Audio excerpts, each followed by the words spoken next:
In this video, I'm going to teach you how to add anchor links in Mailchimp. So in order to add some anchor links on your Mailchimp, you first need to head over to their website, which is mailchimp.com. In here, you have two options.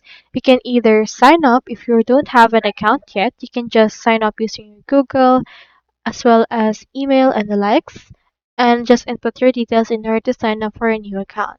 If you already have an account like I do, just head over and click onto this login option right here in order to successfully log in.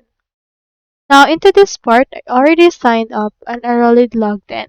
Here is what the home page looks like. So in order to add anchor links, we need to locate the section that we want.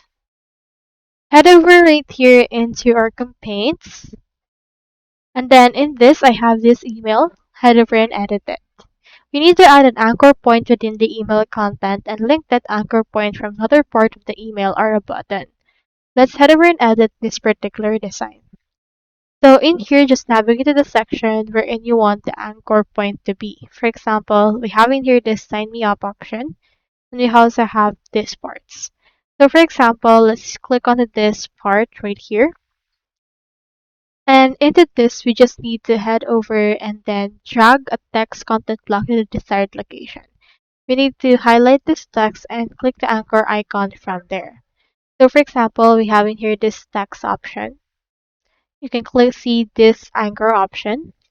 Enter in here the anchor name that you want it to be. For example, let's just name it text and save it. And then it's now named as an anchor. Now, in this part, you can just enter a unique name for this to be added. Now, we just need to link this into a button. So to do this, just head over and, for example, we have in here this. Click onto this part right here. And then click onto this add link.